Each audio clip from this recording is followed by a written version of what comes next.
त्यांनी ती टीम तयार केली. मराठ्यांच्या विरोधात, महापुरुषांच्या विरोधात तुम्ही गरळ वाकायची, माफी मागायची, म्हणजे सोपं झालेलं आहे. यांना कचका दाखवा लागणार आहे. मराठ्यांना सुद्धा नुसते निषेध घरात बसून चालणार नाही. त्या महाराजांना, महापुरुषांना बोलणाराचं, अपमान करणाऱ्यांना यांना धडा शिकावा लागणार आहे. तेव्हा हे बंद होणार आहे. हे यांना आलेला माज असं उतरणार नाही.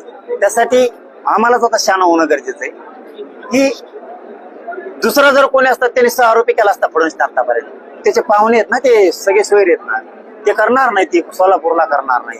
त्यांच्या लोकांना मोबाईल काही पण बोला, हे व्हायचं तेवढं, पण त्याला माहित नाही. आणि लोकांनाही, आमदार मंत्र्यांनाही माहित नाही. तुमचे महाज मस्ती निवडून आली म्हणून, पण पलट्या बसत असत्या. त्यावेळेस हिशोब चुकता होत असतो. तुम्ही जितका त्रास देताल तितकं पुढे निघणार. देवेंद्र फडणवीस, दुसरा कोण नाही. ते एकटाच गोड बोलून सत्तेत येतो. इतकं सोंगड आहे, क्रूर आणि सूड भावनेनं वागणारा नेता या महाराष्ट्रात कोण असेल तर ते देवेंद्र फडणवीस. गोड बोलून फक्त निवडून येतो. मराठ्यांच्या जीवावरती सत्तेत आला आणि त्याच मराठ्यांना आता आरक्षण देत नाही. लाडक्या बहिणीच्या जीवावरती निवडून आला, आज त्यांना त्यांचा हप्ता देत नाही. गोरगरीब मायक्रो ओबीसीच्या जीवावर निवडून आला, त्यांना महामंडळ दिले, त्यांचं वाटोळ करून टाक. म्हणजे इतका तुच्छ आणि नीच विचाराचा माणूस येतो. त्यांनी काय केलं तर मराठ्यांची नस ओळखली.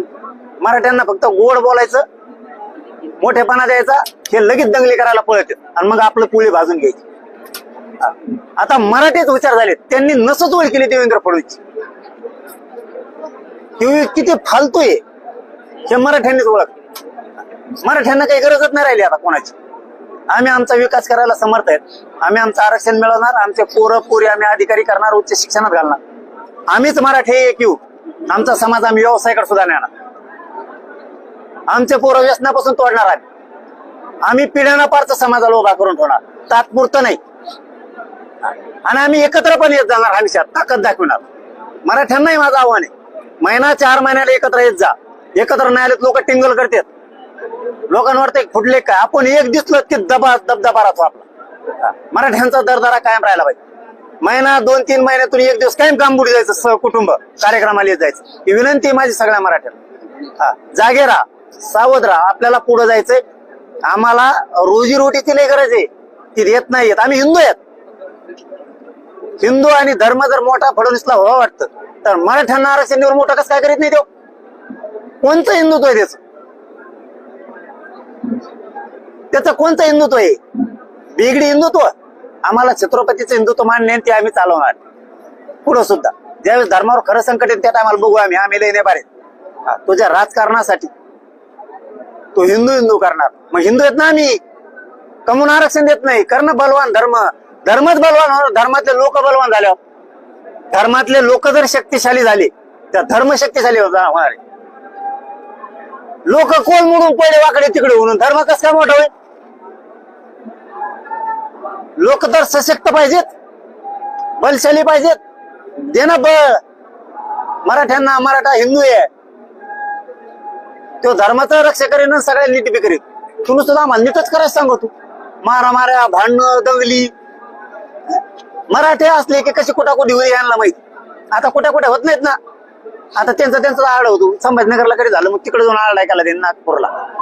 मराठेच लागते लोक नीट करायला. मराठ्याशिवाय मजा नाही कशातच. आणि तुम्ही मराठ्यातच वाटलं करायला. त्याच्यामुळे आम्हाला तुमच्या देणं घेणं नाही. आम्ही आमचं बघू काय करायचं. मुसलमान जावा खरं ते संकट वाटणं आम्हाला, त्या टायमाला आम्ही बघू. अरे मुसलमानापेक्षा बेकार वागायला ती. हे देवेंद्र फडणवीसचे पाहुणे ती कोरटकर येतो, सोलापूरकर खानशात येतात. मासाहेब जिजोलो, छत्रपती शिवरायांना, धर्मवीर संभाजीराजेंना. आणि हे भाषा शिकवतात आम्हाला. आणि या दरम्यान नागपूरमध्ये जो काही नुकसान झालेलं आहे याची नुकसान भरपाई करण्याचं आश्वासन देवेंद्र फडणवीसांनी दिलेलं आहे. त्याचबरोबर ज्यांनी दंगल घडून आणली त्याचं काही खरं नाही. जाऊन तिकडे त्याच विचार जाऊ नका मला. इथून पुढे मी जसं छगन भुजबळचं विचारून देत नाही तुम्हाला, तसं इथून पुढं याच्यावर काही भरोसा नाही. हे देवेंद्र फडणवीसवर हे बेरचे बाहेर सोडून देणार आहे मी याला. खरंच याचे प्रश्न विचारायचं याचं काही करणार. ते जरी नुकसान भरपाई देईन म्हणला ना, काही देणार नाही. मी सांगतो तुम्हाला तुमच्या सगळ्या प्रश्नाचं उत्तर. ते दंगा ज्यांनी केला त्यांच्याकडून वसूल केलं जाणार आहे. आणि जर त्यांनी पैसे दिले नाही तर मग त्यांची प्रॉपर्टी जप्त केली जाणार. देवेंद्र फडणवीस त्याच्या गाड्या जप्त केल्या कोरटकरच्या. त्याची प्रॉपर्टी जप्त केली. राहुल याची सोलापूर करायची. प्रॉपर्टी जप्त केली सगळी तिची. त्याला पाहुणे तो अरे किती नीच विचाराचा माणूस असावा, किती नीच विचाराचा असावा ना, की देवेंद्र फडणवीसकडे बाहेर बघितल्यावर कळत. त्याचं कारण सांगतो. संतोष देशमुखांची हत्या झाली, किती आरोपी धरले तो? 100-150 पेक्षा जास्त आरोपी होते. आरोपीला संभळणार आरोपी होत नाही का? आरोपीला लपून ठेवणारा आरोपी होत नाही का? तो का लपून ठेवला म्हणून? हे जर बंद केले असते ना 100-150 जण, तर राज्यात इथून पुढे आरोपीला कोणी सांभाळणार? इथून पुढे लोक आरोपीला सांभाळून ठेवते घरात आणि सांगणार बी नाहीत आमची जर लपून ठेवलाय म्हणून. जसे ते वागले ना आरोपी बरोबर त्या टोळीतले, तसे इथून पुढे मराठी सुद्धा वागणार, हिंदू सुद्धा वागणार, सगळ्या जाती धर्मात लोक सुद्धा वागणार. ते बी आता आपण आपल्या आरोपी लपून ठेवणार घरात. हे सत्य आहे. तो लोकांचे आरोपी सोडून देतो, तो हे पाहुणे सोडून देतो आणि इकडे हे वसुली करत नाही, भरून देत. याचं काय करणार? आमच्या किश माग घेऊन म्हणलं होतं, एक माग नाही घेतलं. गॅजेट लावून म्हणलं नाही लावली. सगळ्या स्वारीची अंमलबजावणी करीन म्हणले नाही केली. मराठा आणि कुणबी एक हे अध्यादेशकालीन नाही काढला. शिंदे समितीला आता मुदतवाढ दिली. शिंदे समिती कामच करत नाही. अधिकारी तालुक्यातले जिल्ह्यातले महसूलचे अधिकारी नोंदी शोधत नाही. आमचे सर्टिफिकेट दिले जात नाहीत, कुणबीचे व्हॅलिडिटी दिले जात नाही, जाणून बुजून जातीवादी अधिकारी हे करते. मग आमच्या पुढे पर्याय काय राहतो माहितीये का? पुन्हा शक्ती मराठ्यांनी प्रचंड उठाव करून दाखवायची आणि चॅलेंज म्हणून हिमालयासारखं पहाडासारखं पुन्हा सरकारच्या पुढे उभा राहायचं. लोळविणार पायाखाली जर सरकारला लोळविलं नाही ना, तर जात मराठ्याची सांगणार नाही, त्यांना ठेवा. लोळविण्याला पायाखाली सोडणार नाही. इथं फडणवीस साहेब कोणाच्या नादी लागायचं माहितीये का? जे मॅनेज होत, जे फुटत, तुम्ही उठ म्हणले उठत, बस म्हणले बसत. खानदानी असताल मराठ्याच्या अवलादी. फुटत नसतील, मॅनेज होत नसतील, खाली बसत नसतील, खालीच बसविणार तुम्हाला मराठ्याला जर दिला नाही. माझ्या नादी नाही लागायचं. पुन्हा सांगतो सरकारला पण, दोन्ही उपमुख्यमंत्र्यांना, मुख्यमंत्री फडणवीसांना सांगतो, माझ्या नादी नाही लागायचं. माझ्या समाजाची दगा फटकन बेमानी जर केली, मी तुमच्या आनंदावर विरजनात टाकणार. सत्ताच मराठ्यांनी दिले, ध्यानात ठेवायचं. मराठ्यांशिवाय सत्ताच येऊ शकत. हेच मराठी तुम्हाला पायाखाली टाकणार. पुन्हा सत्ता असली तरी सत्ता फिरताल नाही. म्हणजे आम्ही असे किती काही असले येतात आणि जात्यात. मराठ्या पुढं सत्ता चॅलेंज नाही, मराठा सगळ्यांना चॅलेंज. तुम्ही ध्यानात ठेवा शब्द यो. तुम्ही जर आरक्षण नाही दिलं तर मला पळता भूई कमी नाही केली तिथून पुढे तुम्ही माझ्या नादी नाही लागायचं. मला आरक्षण पाहिजे. हा, सगळ्या भाजपातल्या मराठ्यांना, आमदाराला आणि मंत्र्याला सांगतो, हा एक गोष्ट खरी, फडणवीसांना म्हणा आम्हाला वस्तू देऊन टाका. सगळ्या ठरलेल्या मागण्या 9 मागण्या आहेत आमच्या, त्या सगळ्या देऊन टाका. शब्द तोंडातून काढत नाही फडणवीस साहेबाबद्दल. हे आमदार आणि मंत्र्यांना विशेष करून या सगळ्या चॅनलच्या बांधवाच्या माध्यमातून सांगतो.